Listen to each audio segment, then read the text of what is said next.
निम्मी हां आज काय खाणार? ॲपल मूस. ओके. तर इथे घेतले आहे मी 2 ॲपल आणि त्यावरची स्किन आपल्याला काढून घ्यायचं आहे. त्यानंतर बारीक बारीक याला चॉप करायचं आहे आणि याला बॉईल करून घ्यायचं आहे. तर इकडे एका भांड्यामध्ये मी पाणी घेतलेलं आहे. त्यामध्ये हे ॲपलचे काप जे केलेले आहे ते आपण ॲड करून घेणार आहे आणि याला बॉईल करायचं आहे, म्हणजे शिजवून घ्यायचं आहे. त्यानंतर वरती मी एक बाउल ठेवला आहे त्याच पाण्यावर आणि आपल्याला चॉकलेट जी आहे ती मेल्ट करून घ्यायची आहे. तर मी इथे मिल्क कंपाऊंड चॉकलेट घेतलेली आहे. तुम्ही डार्क कंपाऊंड चॉकलेट पण इथे घेऊ शकता किंवा तुम्ही डेअरी मिल्क वगैरे पण घेऊ शकता.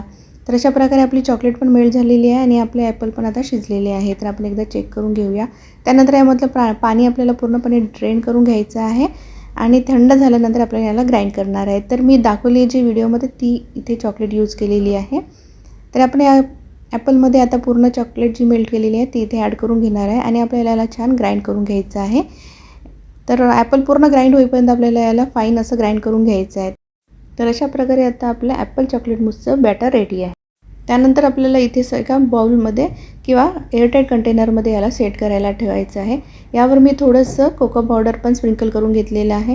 तुम्ही या स्टेजला पण करू शकता किंवा फ्रीज केल्यानंतर पण तुम्ही याला स्प्रिंकल करू शकता. तर मी दोन्ही वेळेस याला स्प्रिंकल करून घेतलेलं आहे. यानंतर आपल्याला याला 4 तासासाठी फ्रीझरमध्ये ठेवायचं आहे आणि आपलं ॲपल चॉकलेट मूस आता रेडी होणार आहे. तर हे एकदम बनवायला इझी आहे आणि खायला पण खूप टेस्टी आहे. सिंपल अशी ही रेसिपी आहे, झटपट होणारी आहे. तुम्ही एकदा नक्की ट्राय करून बघा.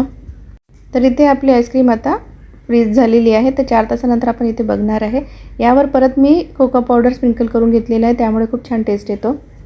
तर वीर आणि निम्मीनी तर खूप एन्जॉय केलं होतं. तर अशा प्रकारे आता आपलं चॉकलेट ॲपल मूस रेडी आहे. तर तुम्ही बघू शकता एकदम मस्त हे झालेलं आहे. माउथ मेल्ट अशी ही रेसिपी आहे. बिलकुल याच्यामध्ये आईस क्रिस्टल वगैरे होत नाही. खूप सिंपल आणि इझी आहे. तुम्ही पण एकदा नक्की ट्राय करा. मुलांना आवडणारी अशी ही रेसिपी आहे. वीर आणि निम्मीला तर आवडलं होतं आणि परत बनवण्याची डिमांड पण आलेली आहे. तर भेटूया अशा सिंपल नवीन इझी रेसिपीसोबत नेक्स्ट व्लॉगमध्ये. Bye bye.